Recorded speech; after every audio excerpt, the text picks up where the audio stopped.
Arlathan, Part 1 and 2. Part 1. Before the ages were named or numbered, our people were glorious and eternal and never changing. Like the great oak tree, they were constant in their traditions, strong in their roots, and ever reaching for the sky. They felt no need to rush when life was endless. They worshipped their gods for months at a time. Decisions came after decades of debate, and an introduction could last for years. From time to time, our ancestors would drift into centuries-long slumber. But this was not death, for we know they wandered the fade in dreams. In those ages, our people called all the land Elvenan, which in the Old Elven language means place of our people, and at the center of the world stood the great city of Arlathan, a place of knowledge and debate where the best of the ancient elves would go to trade knowledge, greet old friends, and settle disputes that had gone on for millennia. But while our ancestors were caught up in the forever cycle of ages, drifting through life at what we today would consider an intolerable pace, the world outside the lush forests and ancient trees was changing. The humans first arrived from Parvalan to the north. Called Shemlin, or Quicklings, by the ancients, the humans were pitiful creatures whose lives blinked by in an instant. When they first met the elves, the humans were brash and warlike, quick to anger and quicker to fight, with no patience for the unhurried pace of elven diplomacy. But the humans brought worse things than war with them. Our ancestors proved susceptible to human diseases, and for the first time in history, elves died of natural causes. What's more, those elves who spent time bartering and negotiating with humans found themselves aging, tainted by the humans' brash and impatient lives. Many believed that the ancient gods had judged them unworthy for their long lives and cast them down among the Quicklings. Our ancestors came to look upon the humans as parasites, which I understand is similar to the way the humans see our people in the cities.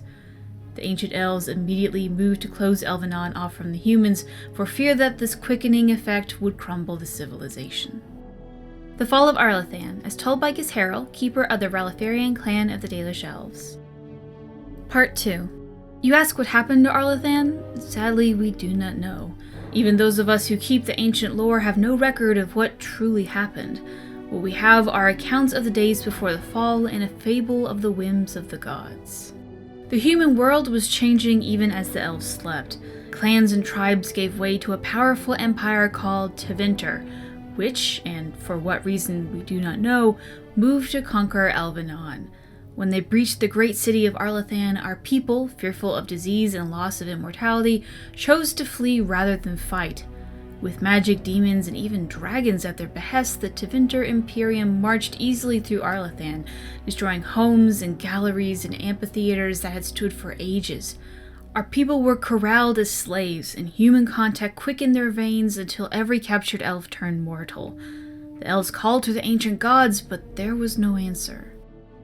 As to why the gods didn't answer, our people left only a legend. They say that Fen'Harel, the Dread Wolf and Lord of Tricksters, approached the ancient gods of good and evil and proposed a truce. The gods of good would remove themselves to heaven, and the lords of evil would exile themselves to the abyss, neither group ever again to enter the other lands.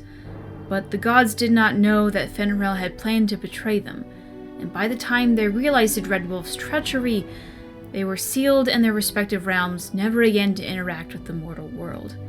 It is a fable, to be sure, but those elves who traveled the beyond claim that Fen'Harel still roams the world of dreams, keeping watch over the gods lest they escape from their prisons.